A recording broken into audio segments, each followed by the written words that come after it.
Just because wide receiver is a deep position doesn't mean you can't mess it up. The wide receivers you take in rounds 2 through 6 will likely be the difference between beating your college buddies and taking home the ship in your home league, or live streaming yourself doing the Hot Ones challenge while you go pick by pick and relive the fantasy draft that propelled you to the Toilet Bowl championship. Thanks for nothing, Christian Watson. And one of the biggest factors between winning and losing in fantasy football is stockpiling an arsenal of high-octane wide receiver firepower. So on today's episode of the Regression and Mean podcast, we have 6 wide receivers who we think are undervalued and are potentially league-winning picks against average draft position. I'm your host, Shaun, and I'm joined by my co-hosts, my good friends, my fellow knowers of ball, Keegan and Aidan. Aidan, you got the Caleb Williams Bears jersey. This is the third one. You've got Trubisky in the closet. You got Justin Fields in the closet. Now you're bringing it home with Caleb. If Caleb busts, will you buy another jersey, or is this it? Like, if Caleb busts, is it over for you? Like, are you just done with football? We're not worried about that. Okay. We I switched from white to navy. Caleb's a better prospect, but yeah, I'll never quit. I'll never surrender. I'll never wave the white flag. So Caleb's the one, but I'll do 6, 7 Bears QB jerseys if I have to. If it means, one good one. So nope, I'm still fighting now more than ever. Love that. I love that optimism. Keegan, now more than ever. Keegan, what's going on with Hassan Reddick? How's that make you feeling? Whatever, sucks. It really sucks. Like, I wish I had a better answer for you, but we traded for a guy who wanted a new contract that his current team didn't want to give him, and we still traded for him knowing that. We offered him something. He said it wasn't what he wanted, and now he's not at camp. We are a game through preseason for the Jets, and he hasn't practiced, hasn't played with us, hasn't showed up. There's a lot not to like. We let homegrown talent walk, who is cheaper and plays essentially the same role. We let JFM go. It's a mess. But you know what? You know why I don't care? Our quarterback is 40.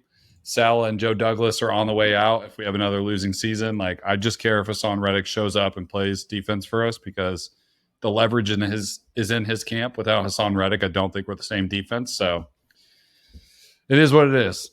They're not going to trade him, though, so I don't know why you requested that trade. That was pretty silly. But they're going to find him, and I hope he shows up before week 1. And who cares? We're all in on a 40-year-old drug addict quarterback, so hey, the least of our worries. Hey, did Hassan Reddick do a FaceTime with his friend who plays for the Washington Commanders and say, hey, they don't want me here?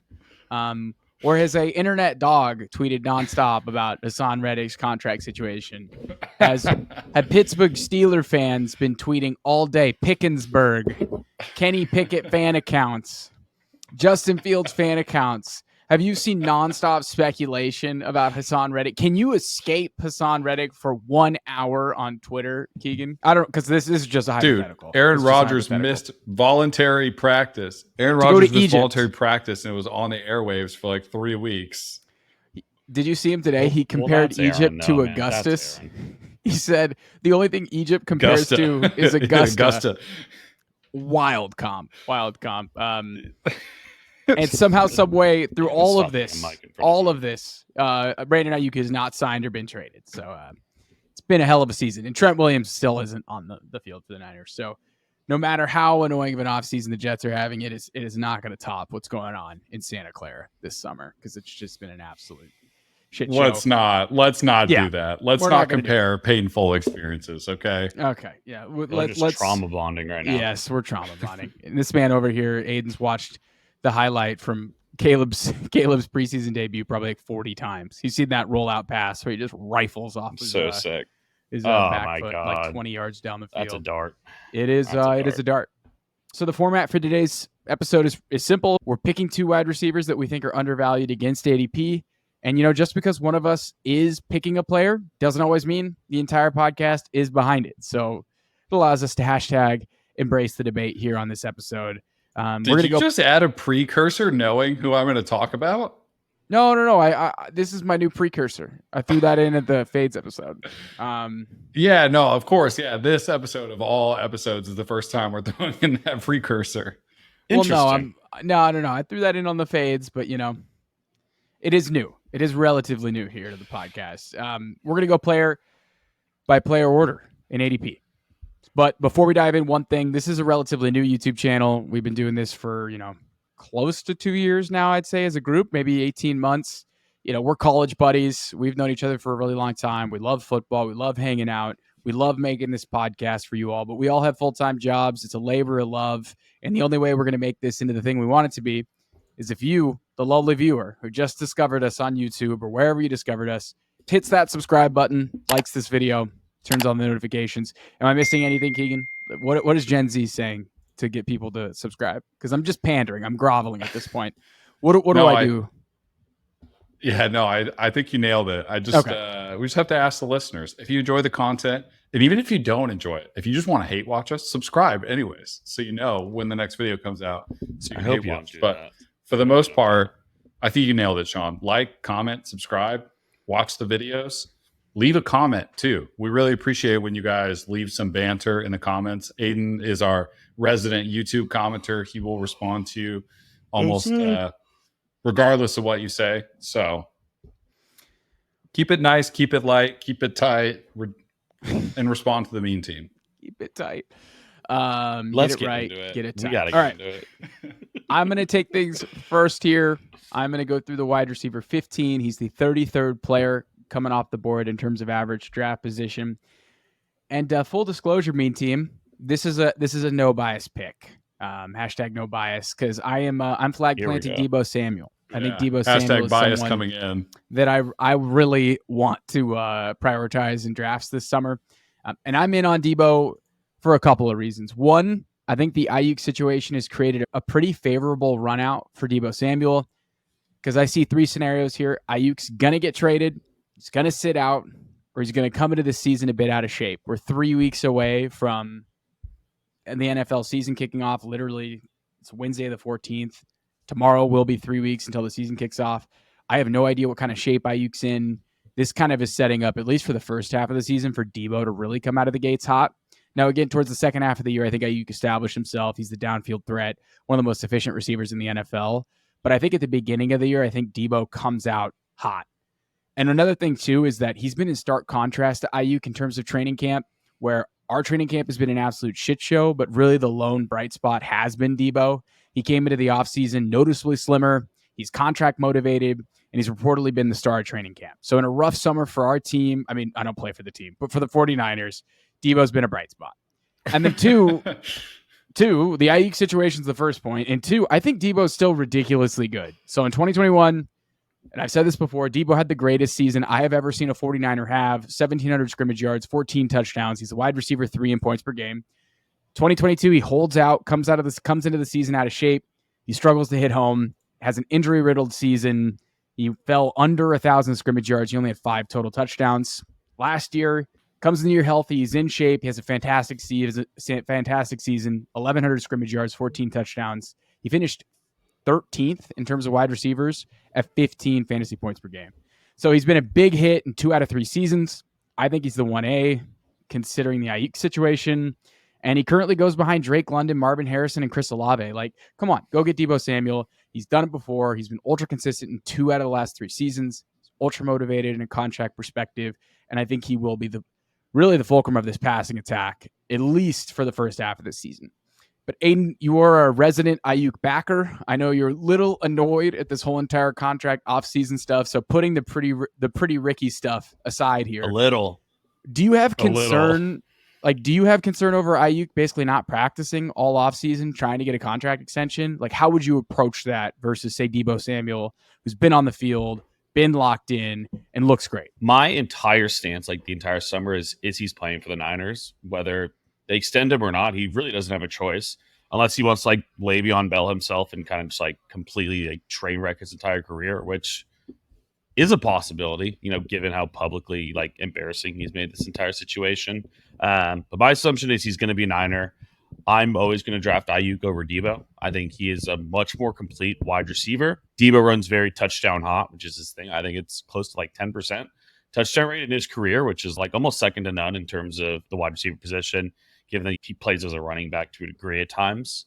But I'm Team Ayuk over Deebo. Another thing to factor in with Deebo too is like the style of play that he plays with is it's a very physical style of football. To put it lightly, Deebo is constantly getting banged up. Takes a lot of hits, so it's like I'm still Ayuk over Deebo. Like if we're choosing one of the two, like I'm Ayuk. I think they're both going to be Niners, but I think to your point, I'm still picking Deebo over a lot of the guys you said at first. So like Ayuk is greater than Deebo for me, but if it's like Deebo over Olave, yeah. If it's Deebo over who was the other one you said? It was Deebo over Drake London. You said there at the top. Marvin I like Harrison. Deebo at 80. Drake London. Oh hell no, I'm not taking him over Marvin Harrison. No, that's crazy talk. But I actually do like him at ADP this year. And then I think like I'm still of the assumption that Ayuk's going to be there. If he doesn't, though, Deebo's such a smash. So I'm pretty confident he's going to be there. But if you're drafting, with the other kind of perspective, it ends up happening, like slam dunk pick. So I like Deebo. He's not a plant for me. He's not really a fade. It's like if Deebo's there at ADP or even slides on the board, I'm absolutely grabbing him. But I won't be drafting him ahead of ADP. Would you get aggressive with Deebo, all things considered, Keegan, or are you kind of net neutral against ADP? I'm honestly pretty neutral on the situation. I think they're both super interesting players because their offense is so good because of the weaponry they have. Like Brock is ultra efficient, but so is Ayuk and so is Deebo Samuel. Like if you just look at expected usage versus actual output, like they're both negative regression candidates, but they're not two people that I look at and I'm like, oh, they'll probably go back. Like the reason they're negative regression candidates is because they're so good with the ball in their hands. But just looking at the two types of players they are, like obviously Ayuk has the higher ADOT. I think Brock really likes to lean on Ayuk for those kind of longer, more developing plays. And Deebo gets so many manufactured touches, which is just pretty evident. I mean, his ADOT is like half of what Ayuk's is. And they run a similar amount of routes where Ayuk is running more, but of course Deebo gets more running touches. So I think they're both really effective fantasy choices in this like second round that I think people are almost undervaluing. Like I feel like Deebo and Ayuk could both go in the second round. I wouldn't bat an eye, but where they get drafted is where they get drafted. They have such similar target percentages. They run similar amount of team route shares. Like they're just such good players tied to really good offenses. And it's kind of like flavor of choice. Do you want the guy who's going to get some manufactured touches, or do you want the guy who's really explosive with the ball in his hands? And I think Ayuk had a really good year last year and a really good summer, and taking a couple of weeks off to figure out his contract doesn't really scare me either. Well, at this point in his career, I know sometimes that's a little hesitant to draft a player who hasn't been practicing, but this is Brandon Ayuk we're talking about, and he's back with the Niners. I think they both firmly could be, they could be ranked right next to each other for all I care. I'm kind of like, I would draft either of them. Yeah, they're just two different styles of players, and they score points in different ways, but they both score points, which is what I care about. Yeah, it's fair. It's fair. I'm just excited to draft Deebo because I think he's going to be a man on a mission. Moving on to the next guy here, the wide receiver 27, the 58th player going off the board. He is a mortal enemy to me in fantasy football. I'm sure he's a nice guy off the field, but a mortal enemy to me in the fantasy streets. That is the wide receiver 2 on the Cincinnati Bengals, the prototypical X, T. Higgins. Keegan, you're standing on business with this T. Higgins flag plant. Tell us why you're in on Higgins at ADP and what his ceiling could give fantasy managers this season. Just check the Twitter bio whenever you have time. President of the T. Higgins fan club. I am the leading member of that club. But obviously 2023 was not a fun year for T. Higgins. Hamstring, rib injuries, missed 5 games, and he didn't play for more than 55% of the snaps in another 3 games. You also have the Joe Burrow calf injury to start the last year, and then the season ends week 11.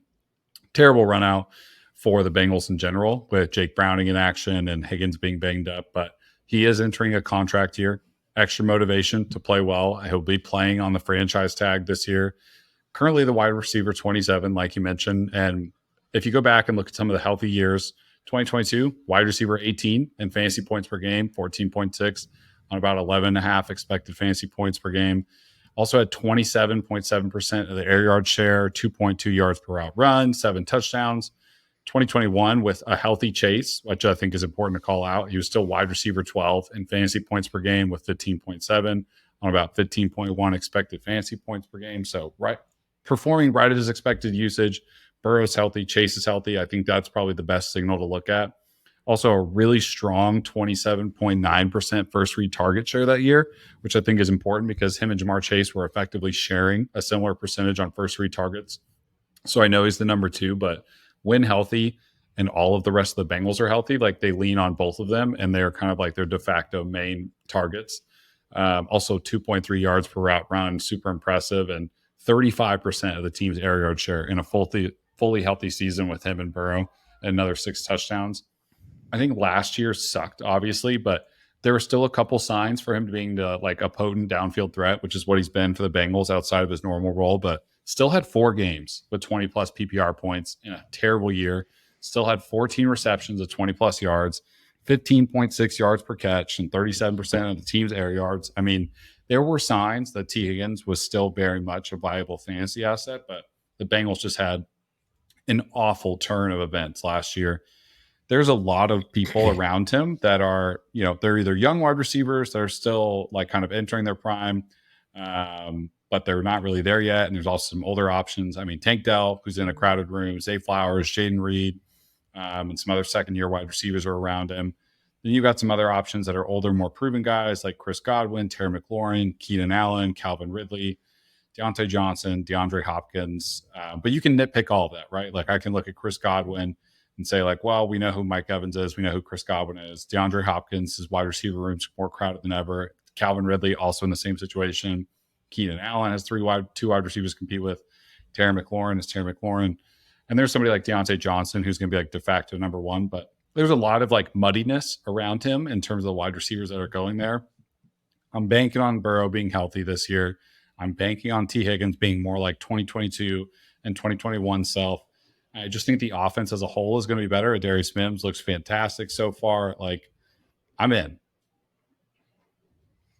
I'll go next before Shaun completely shuts the door on this one. I don't think I will. I don't think I'm going to shut the door I on have a pretty similar. I'm not going to shut it. Okay.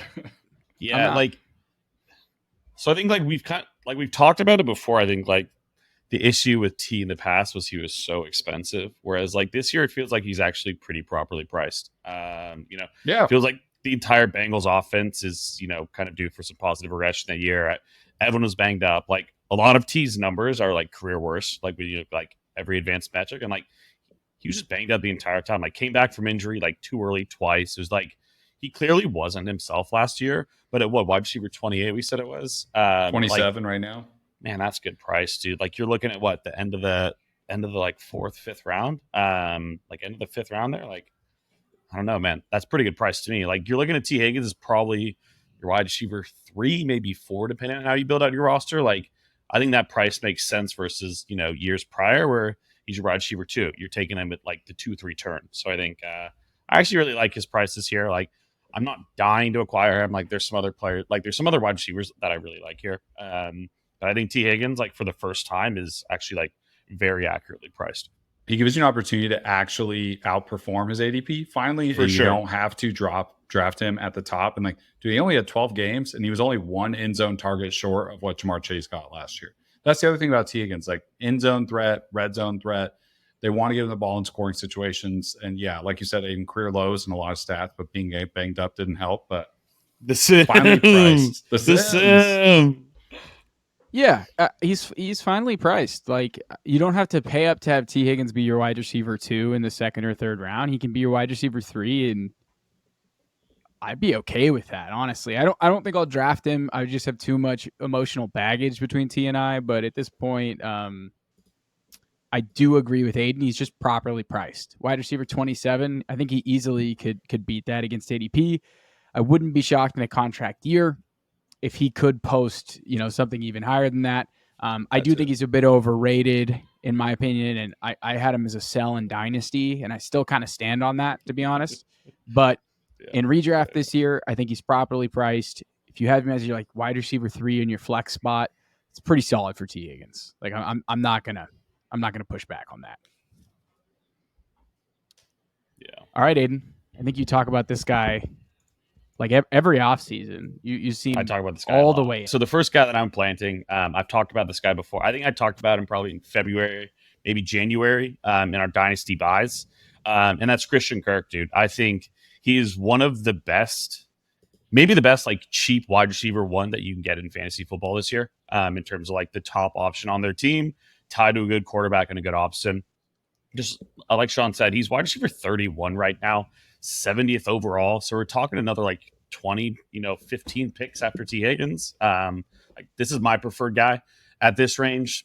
Dude's still just 27 years old, only 7th year in the NFL, 3rd year in Jacksonville.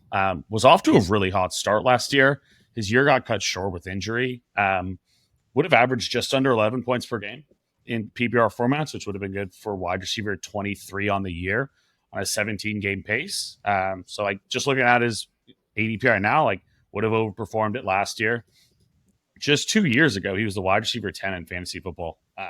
I think Christian Kirk is just uber talented. That was without Calvin Ridley on the roster as well. So, the wide receiver room's a little different than this year. You've got Gabe Davis and you've got BTJ, who, in my opinion, are pretty similar wide receivers. I think BTJ probably has a bit more of a route tree than Gabe Davis. Like, we know what Gabe Davis is. And then you've got Evan Ingram as well. But Christian Kirk, Evan Ingram, those are by far the top 2 dogs in that offense. The other 2 guys will take the lid off. They're strictly burners, in my opinion. BTJ, maybe as the year goes on, develops a bit more rapport with Trevor.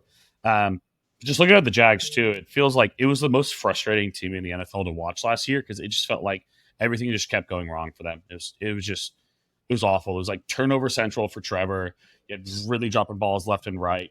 Christian Kirk, smashed his nuts and missed like 4 games with a groin injury after like going for a 25-yard catch on like the first play of the game. It was just like everything was an absolute disaster.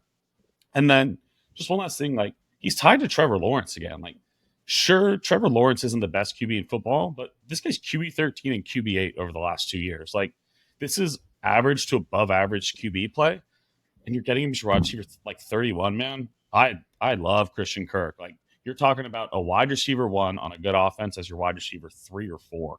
I love that. I absolutely love that. It's a good pick. Boys, what do you think about Christian Kirk? It's a good pick. He has very similar comps in terms of the Sims with T. Higgins, and you're getting him a couple spots lower. I think this entire Jags offense bounces back, and I think in PPR formats, I'm more excited to take Kirk. If it's half PPR, he's going to have to score a couple more touchdowns, but I think he has some natural touchdown regression coming.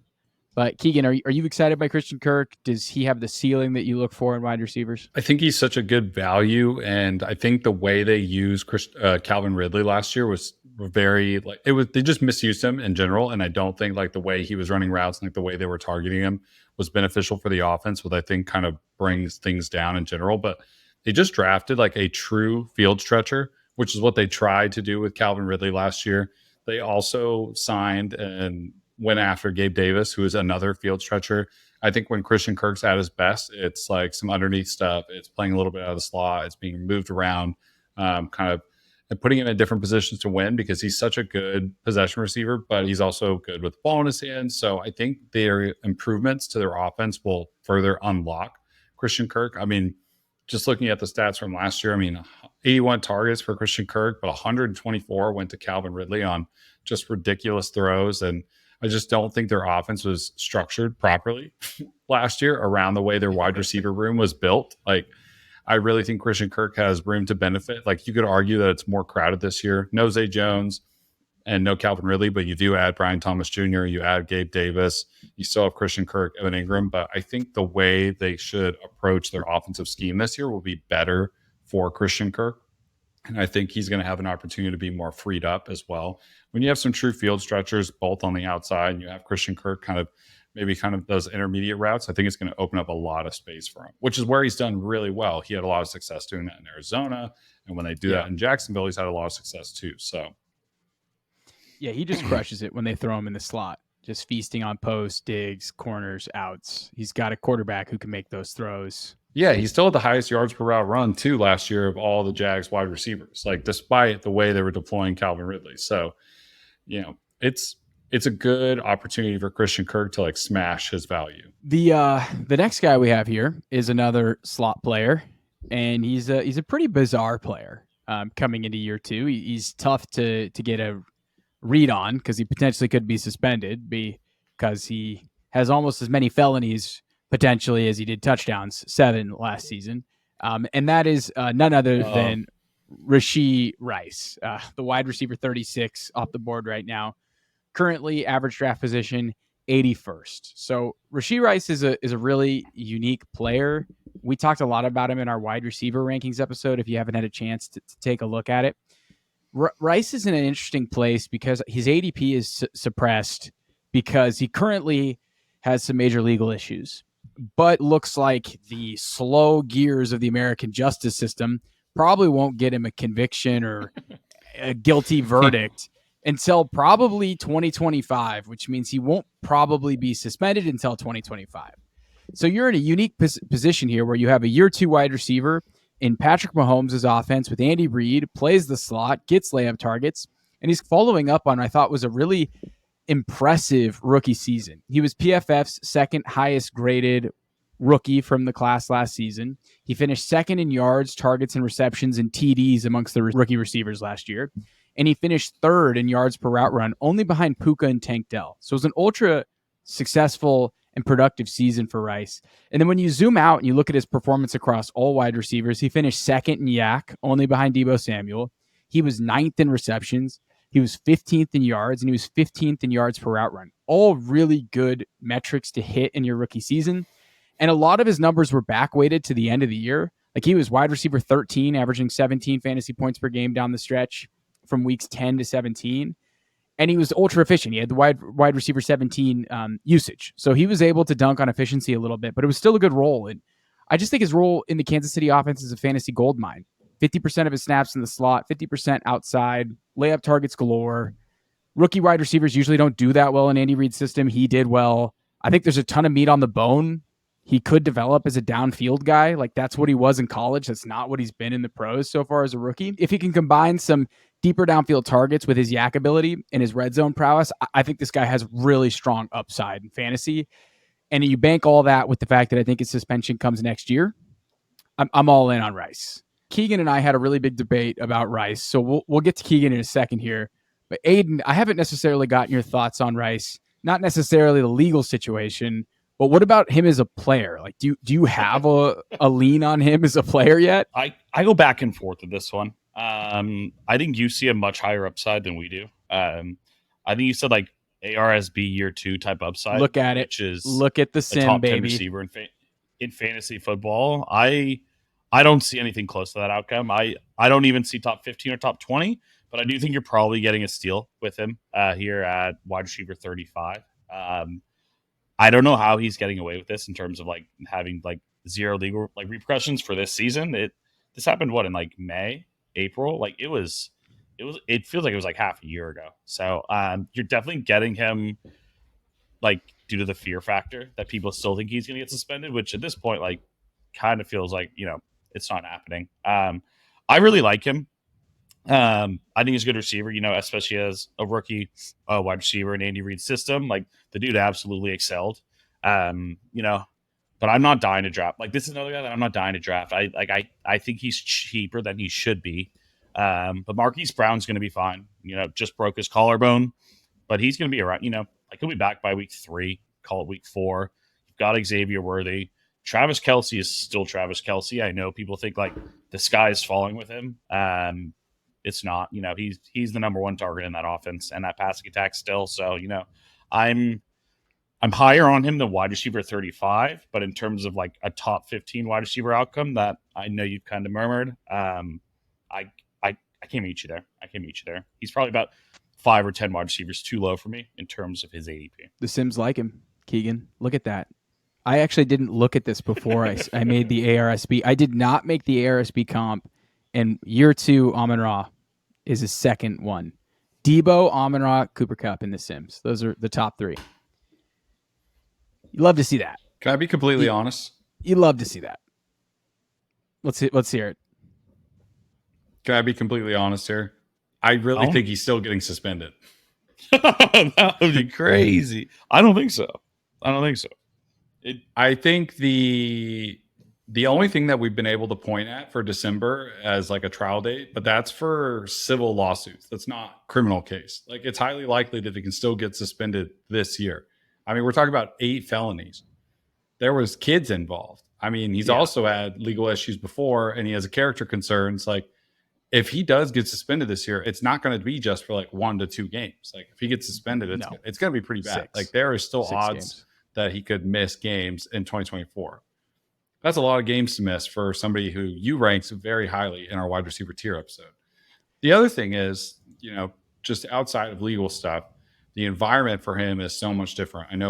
I won't rehash the stuff. If you guys want to watch it, you guys can go to our wide receiver tiers episode where Shaun has him ranked 15 spots ahead of consensus rankings. And we had a long debate about that. But I just don't buy into the fact that his role is something that I want to buy into in fantasy. There's a lot of stuff to like on the outside of the Chiefs wide receiver room, like literally playing on the outside with Xavier Worthy.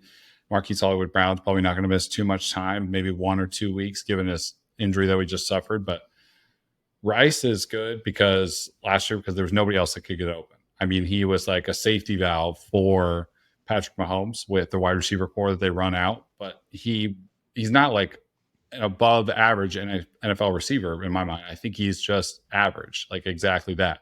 I think it's really hard to like look at his 2023 metrics and say this is a stud, a fantasy like gold mine, because there was nobody in that wide receiver room. Like, it's Travis Kelce, Rashee Rice, and like a gaggle of the worst wide receivers you've ever seen in your entire life. So I just don't buy into the hype. I think he's tied to a really good quarterback, which we have to like, but it's not for me. I also think he still could be suspended. Yeah, if he's suspended, that doesn't do anything for me. Well, if he's suspended, then like those stats don't do anything for me. If he's suspended, then this flag plant becomes a little irrelevant. But if you are a more risk-taking fantasy player, I think that his price and his upside and what he showed last year, it unlocks a ton of opportunity. I think it's an agree to disagree here on Rashee Rice. I think he's talented. Keegan doesn't. I don't think he gets suspended. Keegan thinks he does. I think we just leave it at that at this point. We'll let the season decide. I will say I posted a Twitter poll saying, where would you draft Rashee Rice if you knew he wasn't going to be suspended? The people said the 3rd round. So I feel a little vindicated there. But moving on to our next guy here. It's somebody we've been hyping up all offseason. We've been ladding our McConkey nonstop. He's the wide receiver 43, 97th player off the board.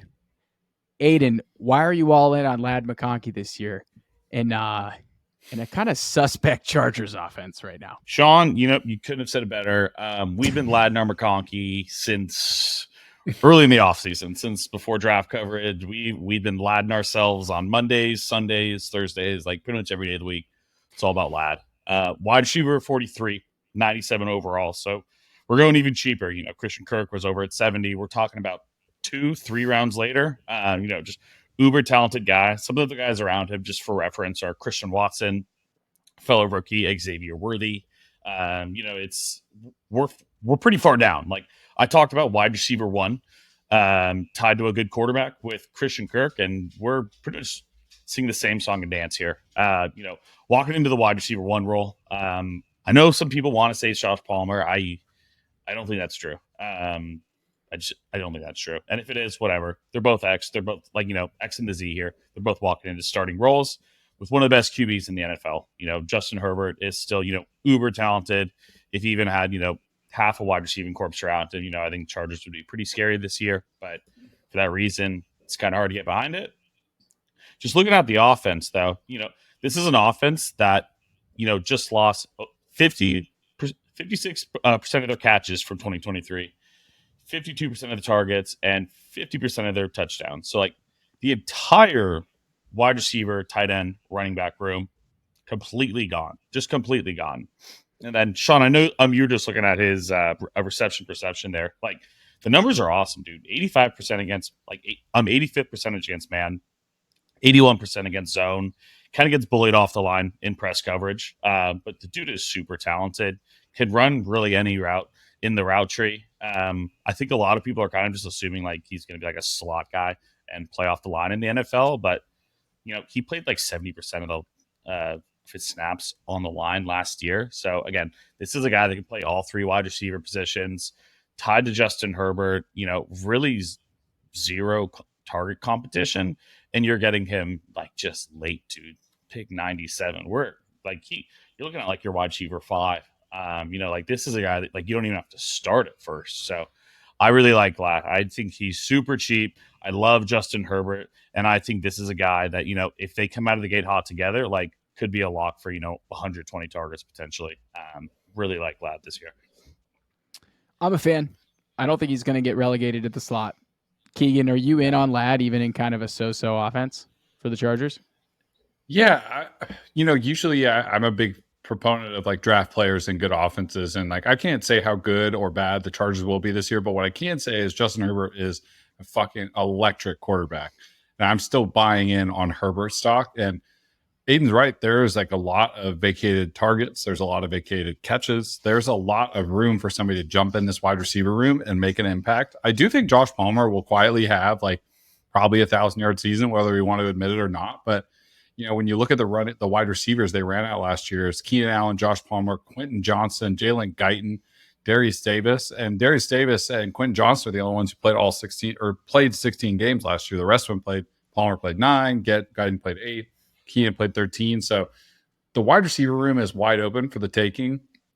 Lad has definitely been injured a little bit in his career, and it's like already had some stuff pop up in the offseason, but I don't know if I care so much about that, especially about where he's going in drafts. And there's a lot of people who think like Lad McConkey is just like not a good wide receiver coming out of college because he doesn't have the stats to boat with that some of these other prospects have come out of college with. But I just don't think people watched Georgia games last year.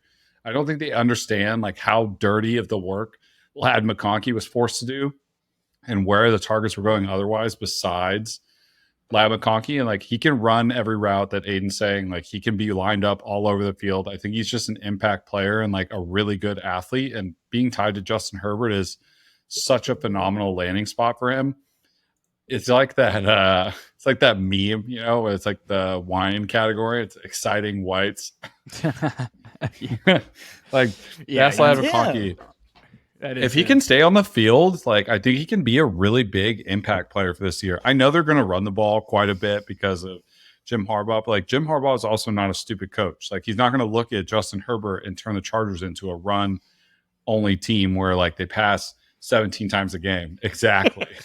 Exactly.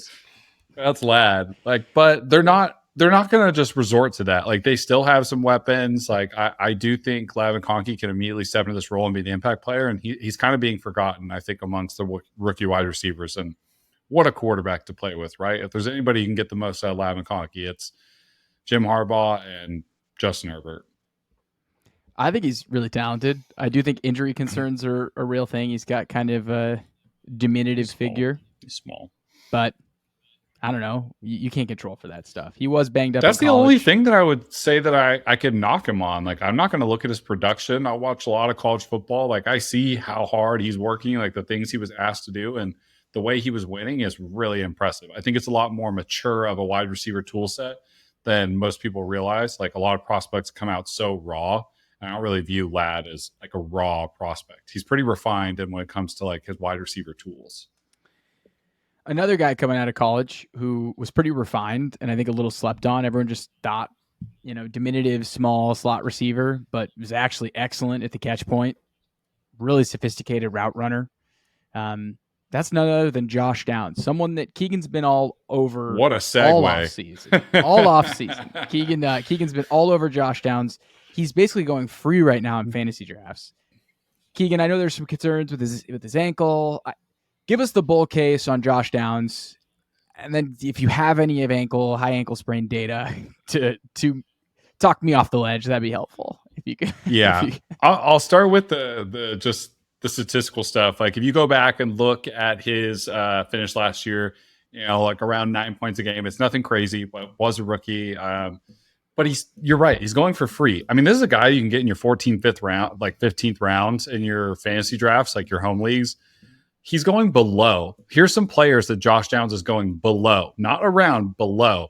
Malachi Corley, Jermaine Burton, Quentin Johnson, Adam Thielen, Michael Wilson, Jahan Dotson, Ricky Pearsall, Gabe Davis, and A.D. Mitchell. He's going below A.D. Mitchell.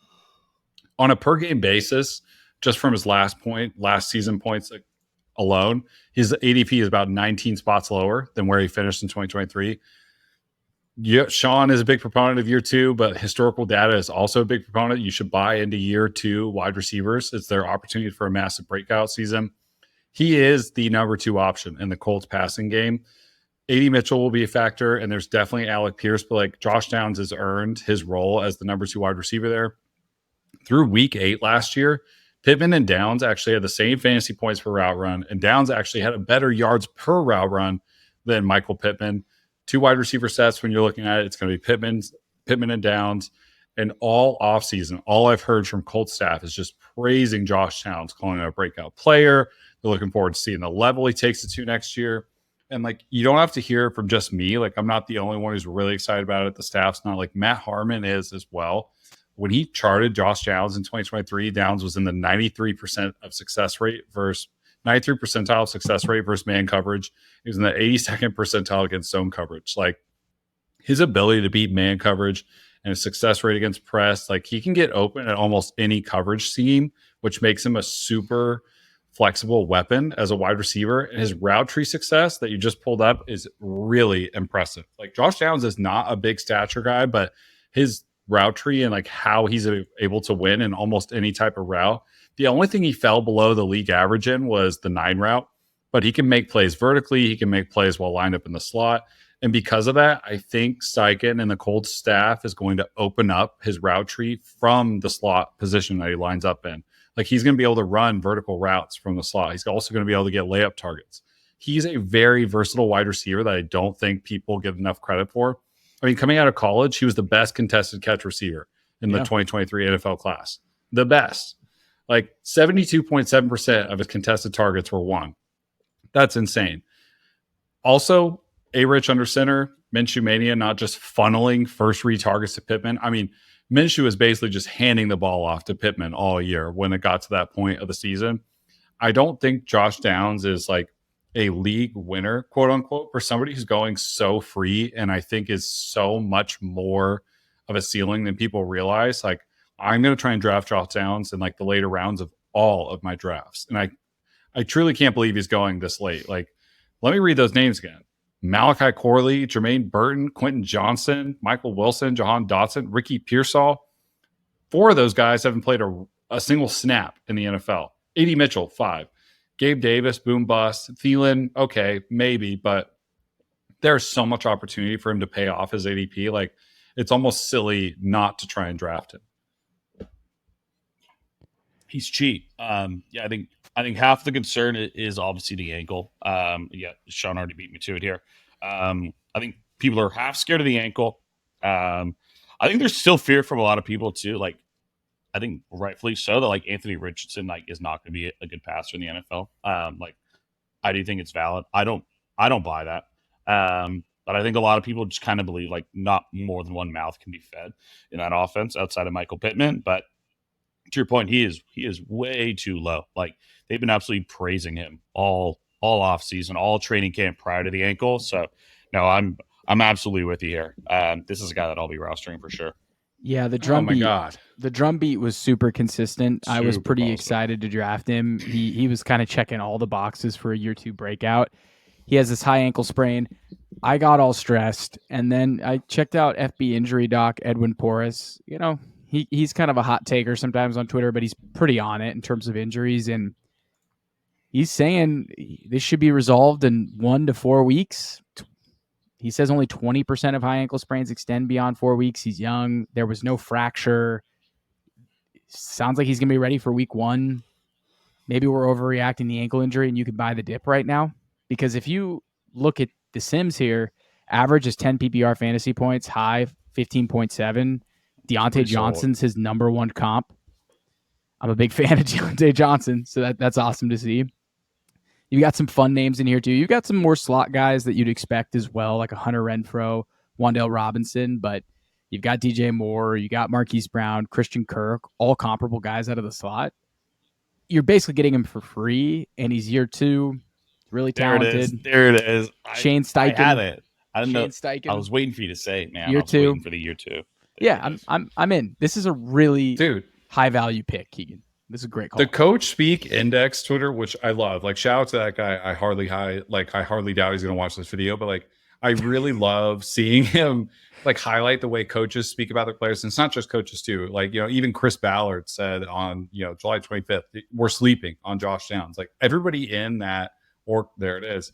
Everybody in that org thinks that Josh Downs is ready for this massive leap. Like the injury obviously sucks, but he's going to be back by week 1, week 2. And like, look, you're drafting the guy as wide receiver 70 for crying out loud. Like, of course I'm going to take a shot at a person who I believe in and maybe he's a little banged up going into season. Who cares? It's wide receiver 70. Like for him not to outperform that, he would have to have a catastrophically bad season. And you're looking at a guy who could outperform his ADP by about 30 spots. So feels like a no-brainer to me. Yeah, I'm all in. Like Shane Steichen, he was explosive year 1, but you can see he's taken it to another level in the offseason. Obviously, starting into training camp, he's making a ton of plays right now. OC Jim Bob Cooter, Josh is a really smart player. Those really smart players take advantage of the opportunities to make the most of their strengths. Josh is really athletic too, but as a year 1 to year 2, you learn a lot in this league. Josh is going to make the most of it. Like very positive coach speak. You got the GM banging the drum. Yeah, I mean, this is a great call, Keegan. And I think if he can, because he avoided the break in his ankle and it's just he needs to rest it, fingers crossed, fingers crossed that we actually get a Josh Downs breakout because I fully think he's capable of it. I'm excited. I'm looking forward to it. I just think he's such a fascinating wide receiver. Like plays well above his size, like has the full route tree in his bag. Maybe not the 9 route, but it's just below league average. I won't say sky's the limit, right? He's not like one of those wide receiver 1 types, but he's exactly who you want on your fantasy bench and plugging into your flex spot, like when you really need a solid start from somebody. Well, that's 6 guys. We somehow made it through the internet issues. Against all odds. Yeah, this episode's going to be about 30-ish minutes, but the listeners don't know it took us about an hour and a half to record. Dude, yeah, we're cool 90. I don't even, this is going to be a long. This will probably clock in at 40. I have no idea how I'm going to edit this, but somehow, some way, we're going to get these. We're going to get these targets to the mean team. That's what we do over here. If you made it this far into the video, we appreciate you as always. Dropping more content this week. We got mock drafts coming next week. Our favorite picks in each round. Our favorite draft strategies. We're now 3 weeks away, essentially, from the NFL kicking off. Thank you, everybody, for tuning in. Aidan, Keegan, thank you for putting up for my shitty Wi-Fi and my inability to fix technical issues. I felt like when I realized what the problem was, it was a little big of a bummer. It was a bummer, to say the least. But thank you guys for hanging in there. Until next time.